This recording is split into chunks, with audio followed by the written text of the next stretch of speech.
నమస్కారం ఘంటారవానికి స్వాగతం. ముందుగా ప్రధాన అంశాలు. ఉత్తరప్రదేశ్ ఆధ్యాత్మిక కార్యక్రమంలో అపశృతి, వాచ్ టవర్ కూలి 5 మృతి, 40 మందికి గాయాలు.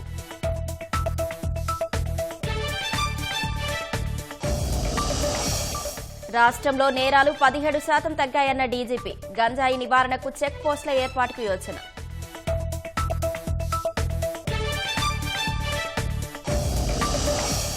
తెలంగాణలోని అమీన్పూర్లో హైడ్రా కూల్చివేతలు, వైసీపీ నేత కాటసాని రామ్ భూపాల్ రెడ్డి అక్రమ ఫెన్సింగ్ తొలగింపు.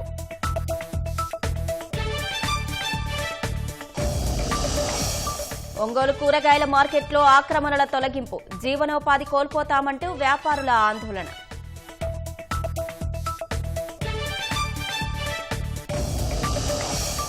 అమెరికన్లకు ఆదాయపు పన్ను రద్దు, సంచలన ప్రతిపాదనలు చేసిన అధ్యక్షుడు ట్రంప్.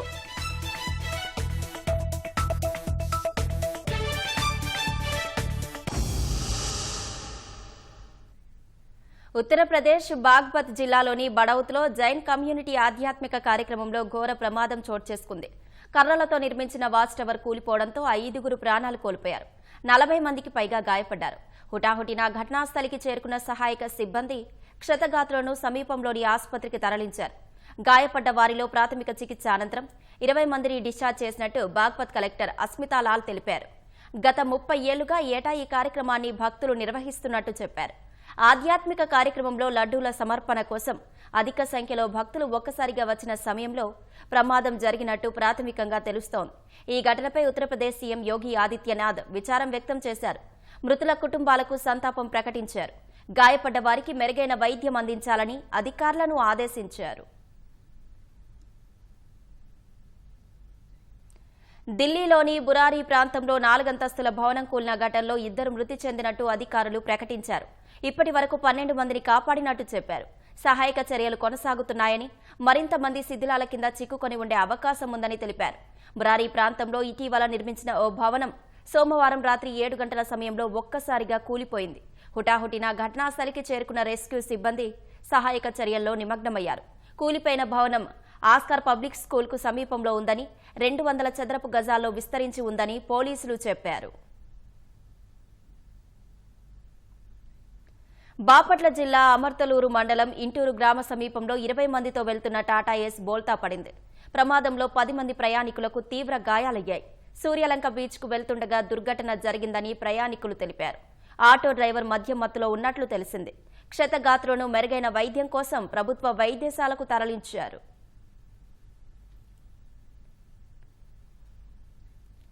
రాష్ట్రంలో నేరాలు 17% తగ్గాయని డీజీపీ ద్వారకా తిరుమలరావు తెలిపారు. సైబర్ క్రైమ్లు దేశవ్యాప్తంగా పెరిగాయని, వీటిని ఎలా అదుపు చేయాలనే దానిపై ఆలోచన చేస్తున్నట్లు తెలిపారు. ప్రతి జిల్లాలో సైబర్ క్రైమ్ పోలీస్ స్టేషన్ పెట్టాలని యోచిస్తున్నామన్నారు. గంజాయి రహితంగా ఏపీని తయారు చేస్తామన్న డీజీపీ పెద్ద ఎత్తున సాగును అరికడుతున్నట్లు స్పష్టం చేశారు. నేరాలు ఓవరాల్గా క్రైమ్ 17% తగ్గుదల కనిపించింది. ఈ సంవత్సరం శాంతి భద్రతల విషయంలో పూర్తిగా అదుపులో ఉన్నాయి. ఈ మధ్యనే బీహార్ నుంచి వచ్చినటువంటి వెపన్స్తో వచ్చిన గ్యాంగ్ని అరెస్ట్ చేయడం కూడా జరిగింది. ప్రాధాన్యత అంశాల్లో మనకి ఫస్ట్ ప్రయారిటీ గంజాయి కంట్రోల్ చేయడం అనేది మెయిన్ ప్రయారిటీ. దీనికి సంబంధించి మీకు తెలుసు, ఆంధ్రప్రదేశ్ రాష్ట్రాన్ని గంజాయి రహిత రాష్ట్రంగా చేయాలనే ఉద్దేశంతో ఎక్కడ చుట్టుపక్కల రాష్ట్రాల్లో పెద్ద ఎత్తున గంజాయి దొరికితే ఎక్కడ దొరికినా కూడా మూలాలు ఉత్తరాంధ్ర ఏజెన్సీ ఏరియా అనేటువంటి పరిస్థితి ఉందని చెప్పి దాన్ని అపప్రద పోవాలని, రాష్ట్రాన్ని గంజాయి రహిత రాష్ట్రంగా తయారు చేయాలనే ఉద్దేశంతో ఈగిల్ అనేటువంటి ఒక సంస్థను ఏర్పాటు చేసుకోవడం జరిగింది. దానికి ఒక ఐజీ స్థాయి అధికారిని ఇచ్చి ఎస్పీలని, అడిషనల్ ఎస్పీలని, డిఎస్పీలని, ఇన్స్పెక్టర్లందరినీ ఇవ్వడం జరిగింది. ఈ మధ్యనే పెద్ద ఎత్తున గంజాయి సాగుని డిస్ట్రాయ్ చేయడం మీరు చూశారు. ఏఎస్ఆర్ డిస్ట్రిక్ట్లో సోర్స్ దగ్గర దాన్ని సోర్స్లోనే అంటే సాగునే టోటల్గా కంట్రోల్ చేయడం, రవాణాను కంట్రోల్ చేయడం, ఎక్కడైనా కన్సంప్షన్లో దాన్ని కూడా కేసులు పెట్టడం, ఆ ద్వారా చేయడం ద్వారా టోటల్ కంట్రోల్ చేయాలని చెప్పి ఆలోచనలో ఉన్నాం. చెక్ పోస్ట్ కూడా పెంచాము. సో ఈ విధంగా చర్యలు తీసుకోవడం వల్ల గంజాయిని కంట్రోల్ చేయాలి, గంజాయిని పూర్తిగా కంట్రోల్ చేయాలనే ఆలోచనలో ఉన్నాం. ముఖ్యమంత్రి చంద్రబాబు అధ్యక్షతన సాయంత్రం తెలుగుదేశం పార్లమెంటరీ పార్టీ సమావేశం జరగనుంది. పార్లమెంటులో అనుసరించాల్సిన వ్యూహాలు, రాష్ట్రానికి నిధుల సాధనకు ఉండాల్సిన సమన్వయం తదితర అంశాలపై సీఎం చర్చించనున్నారు. ఉండవల్లి నివాసంలో నాబార్డు, బీపీసీఎల్ ప్రతినిధులతో ముఖ్యమంత్రి చంద్రబాబు భేటీ కానున్నారు. ఏపీ రోడ్ సేఫ్టీ అథారిటీ ఏడీజీగా పనిచేస్తున్న సీనియర్ ఐపీఎస్ అధికారి కృపానంద్ త్రిపాఠి ఉజేలాపై నమోదైన అభియోగాలపై విచారణకు ప్రభుత్వం ఆదేశించింది. రెవెన్యూ శాఖ ప్రత్యేక ప్రధాన కార్యదర్శి ఆర్పీ సిసోదియాను విచారణ అధికారిగా నియమిస్తూ ఉత్తర్వులు జారీ చేసింది. ప్రెజెంటింగ్ అధికారిగా సీనియర్ ఐపీఎస్ మాదిరెడ్డి ప్రతాప్ను నియమిస్తూ ఉత్తర్వులు ఇచ్చింది. ఏడీజీ హోం గార్డ్స్గా ఉండగా ఉజేలాపై ఆరోపణలు ఉన్నాయి.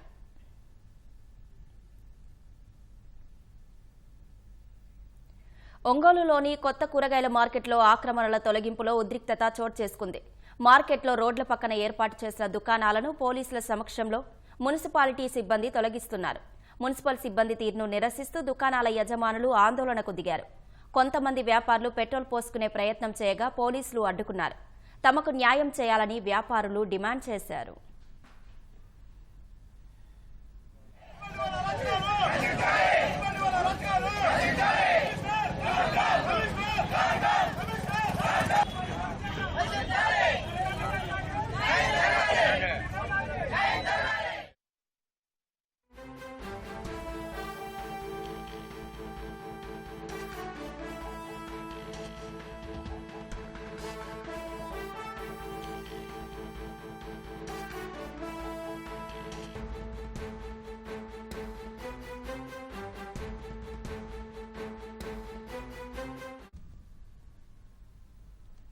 చంద్రబాబుపై కేసులు సీబీఐకి బదిలీ చేయాలన్న పిటిషన్లను సుప్రీంకోర్టు కొట్టివేసింది. ఈ పిటిషన్కు సంబంధించి ఒక్క మాట మాట్లాడినా భారీగా జరిమానా విధిస్తామని ధర్మాసనం హెచ్చరించింది. మరింత సమాచారం మా ప్రతినిధి అరుణ్ అడిగి తెలుసుకుందాం. అరుణ్, చంద్రబాబు కేసుల అంశంలో సుప్రీంకోర్టు చేసిన వ్యాఖ్యలేంటి? ధర్మాసనం ఆదేశాల సారాంశం ఏంటి? గత ప్రభుత్వంలో జగన్మోహన్ రెడ్డి ప్రభుత్వంలో చంద్రబాబుపై 7 కేసులు సిఐడి నమోదు చేసింది. ఈ 7 కేసుల్లో సిబిఐకి బదిలీ చేయాలని చెప్పి హైకోర్టు న్యాయవాది బి బాలయ్య ఇటీవల సుప్రీంకోర్టు పిటిషన్ దాదాపు 380 పేజీలతో దాఖలైనటువంటి పిటిషన్ ఈ రోజు జస్టిస్ బేలా త్రివేది ధర్మాసనం ముందు విచారణకు వచ్చింది. ఈ విచారణకు వచ్చిన సందర్భంలో జస్టిస్ బేలా త్రివేది మొత్తం సుప్రీంకోర్టు ధర్మాసనం తీవ్ర స్థాయిలో అసహనం వ్యక్తం చేసింది. బి బాలయ్య తరఫున సీనియర్ న్యాయవాది మణీందర్ సింగ్ వాదనలు వినిపించడానికి సిద్ధమైన క్షణంలో తీవ్ర స్థాయిలో అసహనం ఆగ్రహం వ్యక్తం చేసినటువంటి జస్టిస్ బేలా త్రివేది ఈ కేసు ఇది ఒక పనికిమాలిన కేసు, తప్పుడు కేసు, ఇట్లాంటి కేసుల్లో కూడా మీరు వాదనలు వినిపించుతారని చెప్పేసి నేను ఊహించలేదు.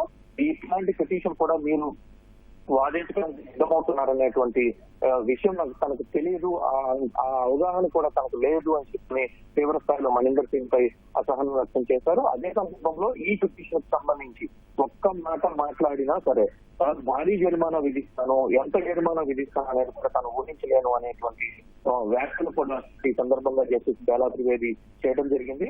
చంద్రబాబు కేసులకు సంబంధించి ఈ పిటిషన్ మొత్తం చూసిన తర్వాత కనీసం ఒక్క మాట కూడా లేకుండానే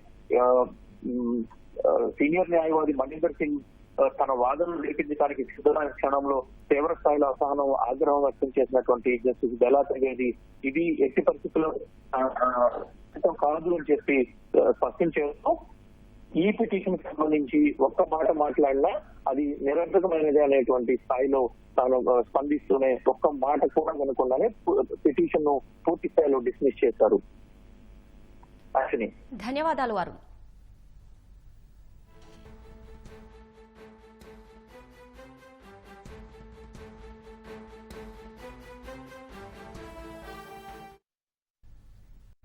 తెలంగాణ సంగారెడ్డి జిల్లా అమీన్పూర్ పద్మావతి నగర్ లేఅవుట్ వద్ద వైసీపీ మాజీ ఎమ్మెల్యే కాటసాని రాంభూపాల్ రెడ్డి నిర్మించిన ప్రహరీని మరోమారు హైడ్రా అధికారులు కూల్చేశారు.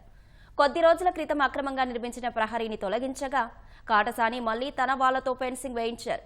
దీనిపై హైడ్రా కమిషనర్కు స్థానికులు మళ్లీ ఫిర్యాదు చేశారు. రంగంలోకి దిగిన హైడ్రా ఫెన్సింగ్ ను పూర్తిగా కూల్చేసింది. అవాంఛనీయ ఘటనలు జరగకుండా హైడ్రా అధికారులు రక్షణ సిబ్బందిని ఏర్పాటు చేశారు.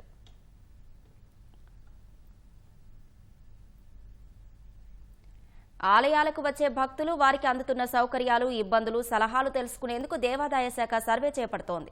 ఇందులో భాగంగా రాష్ట్రంలోని 7 ప్రధాన ఆలయాలు అన్నవరం, సింహాచలం, ద్వారకా తిరుమల, విజయవాడ, శ్రీకాళహస్తి, కాణిపాకం, శ్రీశైలానికి ప్రత్యేకంగా క్యూఆర్ కోడ్లు అందుబాటులోకి తెచ్చింది. ఈ కోడ్లను ఆలయ ప్రాంగణాల్లో ప్రదర్శించాలని దేవాదాయ శాఖ కమిషనర్ రామచంద్ర మోహన్ ఆదేశాలిచ్చారు. భక్తులు క్యూఆర్ కోడ్ను స్కాన్ చేసి దర్శన అనుభవం ఎలా ఉంది, మౌలిక వసతులు, ఇతర సౌకర్యాలపై అభిప్రాయం నమోదు చేయవచ్చు. తర్వాత పేరు, ఫోన్ నెంబర్ నమోదు చేసి సబ్మిట్ చేయాలి. దీంట్లో వచ్చే ఫలితాలకు అనుగుణంగా అధికారులు తదుపరి చర్యలు తీసుకోనున్నారు.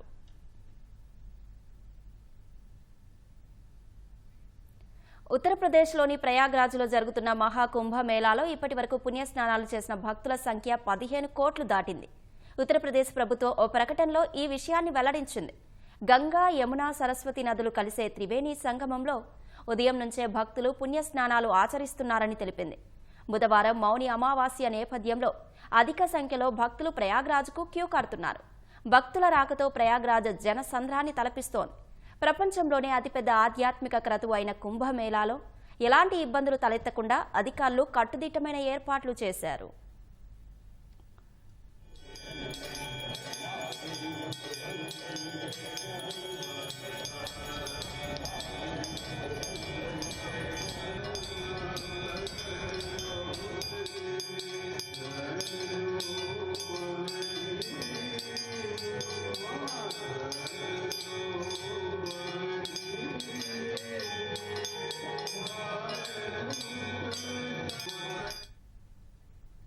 మహాకుంభమేళాకు విజయవాడ నుంచి ఆర్టీసీ ప్రత్యేక బస్సులు ఏర్పాటు చేసింది.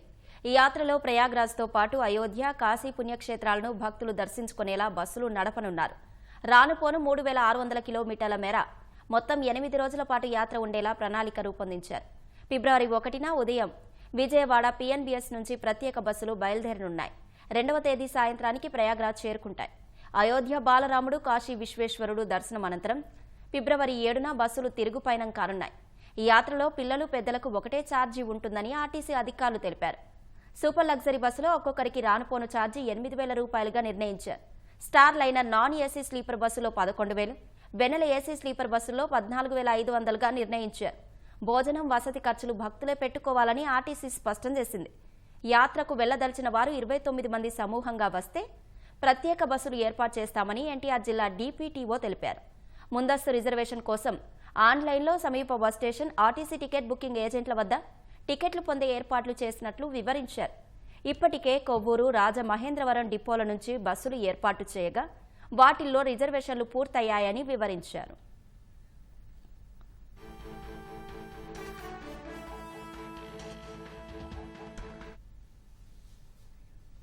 దేవుడి ఆస్తులు సొమ్ముకు కాపలాగా అధికారులను నియమిస్తారు. అయితే వారే వాటిని కాజేస్తే నిధులకు రక్షణ ఇంకెక్కడ? ఉమ్మడి కర్నూలు జిల్లాలో దేవాదాయ శాఖలో ఇంటి దొంగలు రెచ్చిపోతున్నారు. భగవంతుడికి ప్రజలు ఎంతో భక్తితో సమర్పించిన కానుకలు, విరాళాలు మాయమైపోతున్నాయి. ఆ ఈవోలు గుడిని, అందులోని లింగాన్ని మింగేసే రకమైన దొంగ చేతికే తాళాలిచ్చినట్లు వారికే కీలక బాధ్యతలు అప్పగించారు. నిధుల దారి మళ్లింపుపై ఆరోపణలొస్తున్నా కనీస చర్యలు లేవు.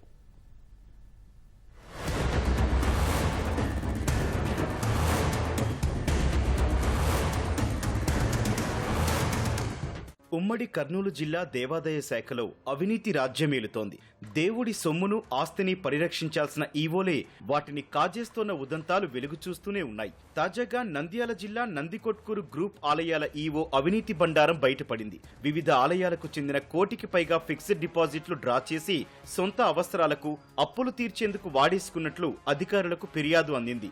గతంలో అవినీతి ఆరోపణలతో 4 దఫాలు సస్పెండ్ అయిన ఆ ఈవోకే అధికారులు మంచి పోస్ట్ ఇవ్వడంతో మళ్లీ చేతివాటం ప్రదర్శించారు. అక్రమాలపై దర్యాప్తు చేయాల్సిన దేవాదాయ అధికారులు చోద్యం చూస్తున్నారు.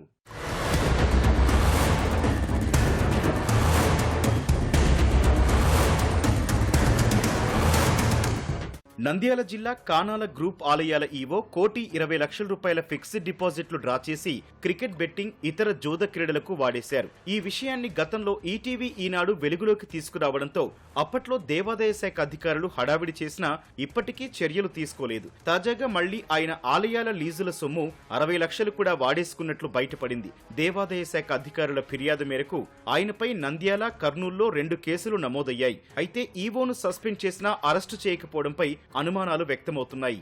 కానాల గ్రూప్ దేవస్థానంలో పనిచేసిన శ్రీనివాసరెడ్డి లీజ్ రిపోర్ట్లు గోల్మాలని వచ్చింది పేపర్కు. దానిపైన మా శ్రేయత ఆర్జేసీ గారు 3 మెన్ కమిటీ వేశాడు. ఆ కమిటీ మెంబర్లు ఒకసారి నంద్యాలకు వచ్చి వెరిఫై చేసిపోయారు. ఇంకా పూర్తిగా వెరిఫై చేయవలసి ఉన్నది. భూమి లీజు సంవత్సరం 3 ఏళ్ళకి ఒకసారి లీజు పెడతాం. ఆ లీజ్ అమౌంట్లు బ్యాంకుకి పోయినాయా లేదా అనే ఆరోపణల మీద ఎంక్వైరీ జరుగుతుంది. సస్పెండ్ అయ్యాడు, ఎఫ్ఐఆర్ బుక్ చేశాము. మొన్నటికి మొన్న కొమ్ముచెరువు ఆంజనేయ స్వామి దేవాలయ ఆస్తుల్ని సపరేటు ఒక అకౌంట్ పెట్టి ఈ సంపదనంతా కూడా కొల్లగొట్టిన ఈవోలు, తర్వాత రీసెంట్గా నందికొట్కూరులో ఒక ఈవో, తర్వాత కానాలలో ఉన్నటువంటి గ్రూప్ ఆలయాలకు సంబంధించినటువంటి లీజులని, తర్వాత ఎఫ్డీలని డ్రా చేసుకొని ఆ దేవుడు మమ్మల్ని ఏం చేయలేడు అని చెప్పి ఆలోచనతో ఈ రకంగా యథేచ్ఛగా ఈ యొక్క ఆలయాల అక్రమ కొల్లగొట్టడాన్ని విశ్వ హిందూ పరిషత్ ఖండిస్తూ ఉంది.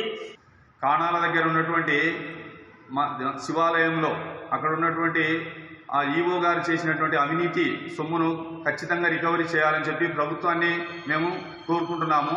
అదేవిధంగా అన్ని దేవాలయాల నుంచి కూడా ఇలాంటి సొమ్మును రికవరీ చేయాలి. చేయకపోతే తదుపరి చర్య మేము విశ్వ హిందూ పరిషత్ RSS తరఫున ఖచ్చితంగా మేమందరం కూడా ఈ యొక్క రికవరీ సొమ్మును చేయాలని చెప్పి కొన్నిసార్లు ధర్నా చేయాల్సిన అవసరం కూడా ఉంటుంది. కర్నూలు జిల్లా ఓర్వకల్లు మండలం కాల్వబుగ్గలోని బుగ్గ రామేశ్వర స్వామి ఆలయ ఈవోగా ఇటీవల వరకు పనిచేసిన DRKV ప్రసాద్ అవినీతి దందా వేరే లెవెల్లో ఉంటుంది. ఆలయ అభివృద్ధి ముసుగులో దాతల నుంచి విరాళాలు సేకరించడం, వాటిని సొంత ఖాతాకు మళ్లించేయడం ఈయనకు వెన్నతో పెట్టిన విద్య. అలా ఆలయ నిధులను సొంత అకౌంట్లో వేసుకుని విత్డ్రా చేసేవారు. ఇటీవల ప్రసాద్ ను యాగంటికి బదిలీ చేశారు. దీంతో అప్రమత్తమైన ఈవో తన బ్యాంకు ఖాతాను గుట్టుచప్పుడు కాకుండా క్లోజ్ చేసేశారు. అనుమానం వచ్చిన అధికారులు విచారణ జరపగా 1,30,00,000 ఈవో ఖాతాకు మళ్లినట్లు తేలింది. ప్రసాద్ ను గత నెలలో సస్పెండ్ చేస్తూ ప్రభుత్వం ఆదేశాలు జారీ చేసింది. ఆయనపై కేసు నమోదైనా ఇంతవరకు అరెస్టు చేయలేదు. దేవుడి సొమ్ముని మింగేస్తోన్న అధికారులపై కఠిన చర్యలు తీసుకుంటే తప్ప మిగతా వారు దారికి రారని ధార్మిక సంఘాలు అభిప్రాయపడుతున్నాయి. దేవాదాయ శాఖలో ఉన్నటువంటి ఈ అవినీతి పరులపైన దేవాదాయ శాఖ కానివ్వండి లేదా ఇతర సంస్థలు కానివ్వండి వారి పైన తీసుకున్నటువంటి చర్యలు ఏవి? అటువంటి అవినీతి పరులపైన మీరు తగిన చర్యలు తీసుకోగలిగితే ఇతరులకు కూడా భయం ఉంటుంది. ఆ భయాన్ని కలిగించవలసినటువంటి బాధ్యత ప్రభుత్వ సమస్త వ్యవస్థలపైనే ఉందని చెప్పేసి ఈ సందర్భంలో మీకు గుర్తు చేస్తున్నాను. కానాల ఈవో గారు చేసిన అవినీతి దాదాపు 1,20,00,000 డిపాజిట్ చేసినారు. మరీ ఎంక్వైరీ చేస్తే ఇంకా మరి ఒక 60 లక్షలు కూడా వాడుకున్నారని చెప్పి తేలింది. ఈ సొమ్ము అంతా కూడా దేవుని సొమ్ము, భక్తుల సొమ్ము. ఈ భక్తుల సొమ్మును వాళ్ళ నుంచి మళ్ళా వసూలు చేసి వాళ్ళకు కఠినమైన శిక్షలు ఏర్పాటు చేస్తేనే భవిష్యత్తులో ఇంకొక ఈవో కూడా ఇటువంటి చర్యలకు పాల్పడాలని చెప్పి విశ్వ హిందూ పరిషత్ కోరుతుంది. అవినీతి అధికారులపై చర్యలు తీసుకొని దేవాదాయ శాఖను ప్రక్షాళన చేయాలని, దేవుడి సొమ్మును పరిరక్షించాలని హిందూ సంఘాలు డిమాండ్ చేస్తున్నాయి.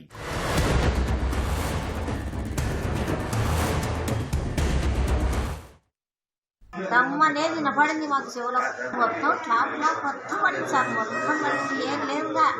నా వల్ల గాడలతో గాడలు గీడలు వాళ్ళ వినవన్నీ మా మీద క్లాప్ పడింది. పిల్లలు విన నలుగురు వినబడింది సార్. మాకు నలుగురు, నాకు 2 మనవళ్ళు, నేను.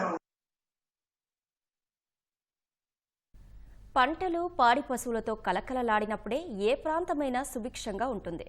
రైతులు ఆనందంగా ఉంటారు. పాడి రంగంలో అభివృద్ధి సాధించాలంటే పశువులు ఆరోగ్యంగా, పుష్టిగానూ ఉండాలి. అప్పుడే ఉత్పాదకత పెరిగి రాష్ట్రాభివృద్ధి సాధ్యమవుతుంది. దీనికోసం కూటమి సర్కార్ ఇప్పటికే మినీ గోకులాలకు శ్రీకారం చుట్టి మూగజీవాల ఆరోగ్య సంరక్షణకు చర్యలు చేపట్టింది. ఇప్పుడు మరో అడుగు ముందుకేసి పశుసంవర్ధక శాఖ జాతీయ పశు వ్యాధి నియంత్రణ పథకం ఆధ్వర్యంలో ఉచిత ఆరోగ్య శిబిరాలు నిర్వహిస్తోంది. అసలు ఈ వైద్య శిబిరాల్లో మూగజీవులకు ఏ పరీక్షలు చేస్తారు, రైతులకు ఎలాంటి అవగాహన కార్యక్రమాలు నిర్వహిస్తున్నారో చూద్దాం. పశువులకు అనారోగ్య సమస్యలు వచ్చినా, ఆవులు గేదెలు గర్భంతో ఉన్నప్పుడు ఏ ఇబ్బంది వచ్చినా రైతులకు కంటి మీద కొనుకుండదు. మూగజీవులు సైతం బాధను దిగమింగుకొని తీవ్ర క్షోభను అనుభవిస్తాయి. పశువులను సుదూర ప్రాంతాల్లో ఉన్న ఆస్పత్రులకు తీసుకెళ్లేందుకు రైతులు నానాతంటాలు పడతారు. వాహనాలు మాట్లాడుకుని అధిక ఛార్జీలు చెల్లించి చికిత్స చేయిస్తారు. అయితే ఇకపై రైతులు పశువులను ఎక్కడకు తీసుకెళ్లాల్సిన అవసరం లేదు.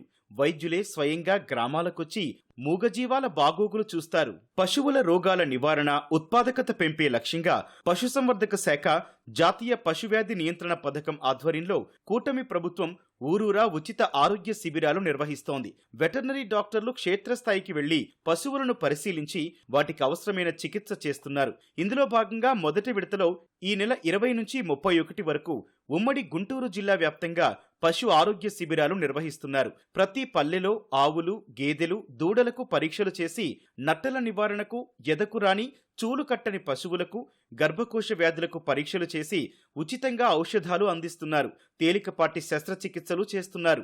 గొర్రెలు, మేకలు, కోళ్లకు కూడా వ్యాధి నిరోధక టీకాలిస్తున్నారు. పాల ఉత్పత్తిని పెంచడానికి, వాటి ఆరోగ్యాన్ని పెంచడానికి, వ్యాధులు రాకుండా నివారించడానికి టీకాలను ఈ కార్యక్రమంలో మనకి అందిస్తుంది. చూలు నిలవకుండా తిరగట్టేవి, ఎదక రానివి పశువులను మనం గర్భ పరీక్షలు చేసి వాటికి కావాల్సిన మందులను మనం సప్లై చేయడం జరుగుతుంది. మరియు ఏదైనా ఎదకు వస్తే వాటికి ఎద ఇంజెక్షన్ చేయడం జరుగుతుంది. మరియు చూడి పశువులకు సరైన యాజమాన్య పద్ధతులు వాళ్ళకి వివరించడం జరుగుతుంది. గేదెలకి, దూడలకి, మేకలకి, గొర్రెలకి, ఆవులకి అన్నిటికీ నట్టల నివారణ కార్యక్రమం కింద మెడిసిన్స్ సప్లై చేయడం జరిగిందండి. మనం గొర్రెల్లో బొబ్బాయి టీకాలు వేసుకొని ఉంటే బొబ్బ అనేది రాకుండా మనం చాలా వరకు నిర్మూలించడం జరుగుతుందండి. అలాగే కోళ్ళలో వచ్చే తల్లికి ఇప్పుడు ఆర్డీ వ్యాక్సిన్ అనేది వేయడం జరుగుతుందండి. ఓన్లీ ఇది నట్టల నివారణ మందే కాకుండా వాటికి ఏదన్నా గర్భకోశం సంబంధించిన వ్యాధులు ఉంటే అవి చూడటం జరుగుతుంది. అలాగే జనరల్ కేసులు అంటే సాధారణంగా ఏదన్నా జ్వరం కానీ లేకపోతే ఇంకేమన్నా మనకి బాగలేని ఉన్నా కానీ వాటిని కూడా చూడటం జరుగుతుంది. షీప్ పాక్స్ మరి అలానే గోడ్ పాక్స్ అంటే పశువుకి సంబంధించిన వ్యాధికి సంబంధించిన వైరస్కి సంబంధించిన టీకాలు వేయటం జరుగుతుంది.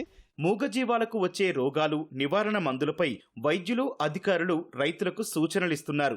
పాడి పోషకులకు అవగాహన కల్పిస్తున్నారు. ఆరోగ్య శిబిరాల ద్వారా ఎంతో మేలు కలుగుతుందని పాడి రైతులు హర్షం వ్యక్తం చేస్తున్నారు. అంగిరెడ్డిపాలెం మాకు ఇక్కడ దగ్గరలో హాస్పిటల్ అయితే లేదు, ఒక 5-6 కిలోమీటర్ దూరంలో ఉంది. నాకు కానీ మా నాన్నగారికి కానీ 10 గేదెలు ఉన్నాయి. ఈ క్యాంపు వల్ల మాకు ఉపయోగంగానే ఉంది. కొద్దిగా ఏదైనా పెద్ద సమస్యలు వచ్చినా డాక్టర్ గారు బాగా స్పందించారు, మందులు ఇచ్చారు బాగానే. మాకు 3 పశువులు ఉన్నాయి. మాకు ఏదైనా సమస్య వస్తే డాక్టర్ గారిని సందర్శించి ఇది చేస్తాం. అక్కడ బాగుండా ఎక్కడే మాకు సౌకర్యం కల్పించారు కదా, బాగానే ఉంది. మాకు పురుగు మందులు కానీ ఏదన్నా వాతం మందులు కానీ ఇవన్నీ బాగానే ఇచ్చారు. ఇట్లా శిబిరాలు కనుక నెలకు తడవ పెడుతుంటే మాకు కూడా కొంత ఉపయోగకరంగా ఉంటుంది. డాక్టర్ గారు పురుగు మందులు ఇచ్చారు, ఎద కాని వాటికి టాబ్లెట్లు. శిబిరం మంచిదే, డాక్టర్ గారు మాకు బాగా ఇది చేస్తుంటాడు. ఇంతకుముందు బాగాలేకపోతే బరుగొడ్లు కూడా మనం టౌన్కి తీసుకెళ్లాలని పరిస్థితి ఉంది. ఈరోజు కోట ప్రభుత్వం నిర్ణయం తీసుకోవటం వల్ల మన గ్రామంలోనే మన ఊరికి వచ్చి, మన ఇంటి దగ్గరికి వచ్చి ఈరోజు ఏ బరుగొడ్లు బాగలేకపోయినా ఏదైనా కానీ రైతులు నష్టపడకూడదని ఒక సంకల్పంతో ఈ నిర్ణయం తీసుకోవటం మేమందరం కూడా చాలా దీన్ని సంతోషంగా మేము భావిస్తూ ఉన్నాం. ముఖ్యమంత్రి వర్యులు నారా చంద్రబాబు నాయుడుకి ధన్యవాదాలు చెప్పాలండి. ఎందుకంటే అంతకుముందు మాకు పశు వైద్య సౌకర్యం లేక పక్క గ్రామాలకు వెళ్ళి వైద్యం చేయించుకొని వచ్చేవాళ్ళు చాలా ఇబ్బందులు పడేవాళ్ళు అండి. గ్రామంలో మన గవర్నమెంట్ వచ్చిన తర్వాత ఈ పశు వైద్య శిబిరాలని నెలకొల్పటం వల్ల మన గ్రామంలో మన పాల ఉత్పత్తిదారులు కానీ వ్యవసాయదారులు కానీ మన గ్రామంలో మనమే వైద్యం చేసుకునే విధంగా ప్రోత్సహించి మాకు పంపించినందుకు ముఖ్యంగా ధన్యవాదాలు. అట్లానే వైసీపీ హయాంలో పశు సంరక్షణ చర్యలు చేపట్టకపోవడంతో పాడి పరిశ్రమ కుంటుపడిందని, వైద్య శిబిరాల ద్వారానైనా పూర్వ వైభవం వస్తుందని రైతులు ఆశాభావం వ్యక్తం చేస్తున్నారు. చిన్నారులు చెంగుమంటూ ఇల్లంతా తిరుగుతూ సందడి చేస్తుంటే తల్లిదండ్రులు చూసి మురిసిపోతుంటారు. ఆ ఆనందకర క్షణాలను ఫోన్లలో బంధిస్తూ జ్ఞాపకాలుగా మలుచుకుంటారు. కానీ ఈ చిన్నారి మాత్రం పుట్టుకతోనే పోలియో బారిన పడి కనీసం ఉన్న చోటు నుంచి కదల్లేకపోవడంతో ఆమె తల్లిదండ్రులు తల్లడిల్లిపోతున్నారు. వైద్యం కోసం ఎన్నో ఆసుపత్రుల చుట్టూ తిరిగినా ఫలితం లేదని వాపోతున్నారు. ప్రభుత్వం స్పందించి మెరుగైన వైద్యం అందిస్తే చిన్నారి కోలుకొని సాధారణ జీవితం గడుపుతుందని ఆశపడుతున్నారు.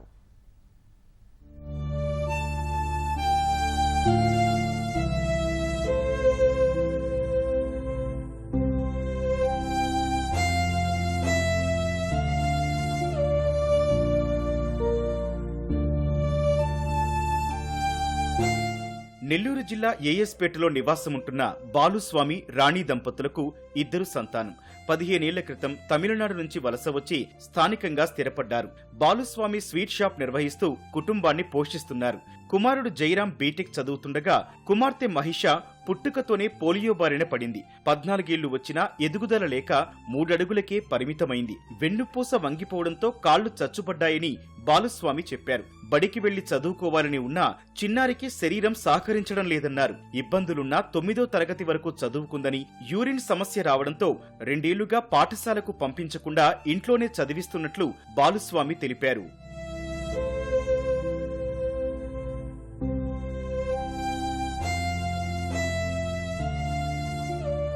అది పెన్షన్ కొద్దిగా పెంచి చేయాలి సార్. తర్వాత పాప చదువుకి ఏదైనా ఒకటి చేయాలి సార్. పాపకి ఏదైనా మెడిసిన్ ట్రీట్మెంట్ మన గవర్నమెంట్ తరపున ఏదైనా ఉంటే కొంచెం సహాయం చేయాలి సార్. అది ఆ కోరిక పడుతుంది. అది పాపకు వచ్చి యూరిన్ ప్రాబ్లం ఉంది, నడవదు పాప. నడవలేకుండా అది దానివల్ల యూరిన్ ప్రాబ్లంలో వచ్చినాయి. దానికి ఏదైనా ట్రీట్మెంట్ ఉండాలని మన గవర్నమెంట్ తరపున ఏదైనా ఉంటే సహాయం చేయాలి సార్. నడిచే విధంగా కూడా బాగా బండి ఏదైనా చేయాలి సార్. అది పుట్టుక నుంచే వచ్చింది సార్. అది పాపకు పుట్టుక నుంచే 8వ నెలల పాప వచ్చి కడుపులో అడ్డంగా పడింది. అది ఏం కాదని మేము అనుకున్నాము. అది లాస్ట్ పుట్టేటప్పుడు పాప పుట్టి డాక్టర్కి మేము ప్రైవేట్లో అన్ని చూపించినాము. చెన్నై కూడా పోయి చూస్తున్నాము. పాపకు మంచి వైద్యం అందిస్తే మళ్లీ నడుస్తుందని, సాధారణ జీవితం గడుపుతుందని తల్లి రాణి ఆశపడుతున్నారు. ప్రస్తుతం దివ్యాంగులకిచ్చే పింఛన్ 6,000 రూపాయలు చిన్నారి మందులకే సరిపోవడం లేదన్నారు. స్కూల్కి పోవాలని ఆశపడుతుంది, పిల్లలు ఫ్రెండ్స్ చేయాలని ఆశపడుతుంది, బాగా సంతోషంగా రాసుకోవాలా, చదవాలని ఆశ ఎక్కువ ఉంది. బాగా చదువుతుంది. బాగా చదివినప్పుడు పిల్లగాడు అందరం కొంచెం అమ్మాయి పక్కన పెట్టండి, అమ్మాయికి కొంచెం వర్క్ ఫీలింగ్ ఉన్నాయి. మనకు ఫ్రెండ్స్ లేదేనంటే ఏడుస్తూ ఉంది. పాస్ యూరిన్ వల్ల ఇప్పుడు స్కూల్కి పోలేకుండా ఆపేసి ఉన్నాము. అందువల్ల ఒక గవర్నమెంట్ ఆయమ్మ పెట్టినా బాగుంటుంది. ఆశ ఉంది, ఎక్కువ చదవాలా, డ్రాయింగ్ చేయాలా, ఇదే చేయాలని ఎక్కువ ఆశ. మాకు కూడా బాధ. మన పిల్లకాయలు మిగతా పిల్లకాయలు మన పిల్లకాయలు లేదైనా ఆశ ఎక్కువ ఉంది మాకు కూడా.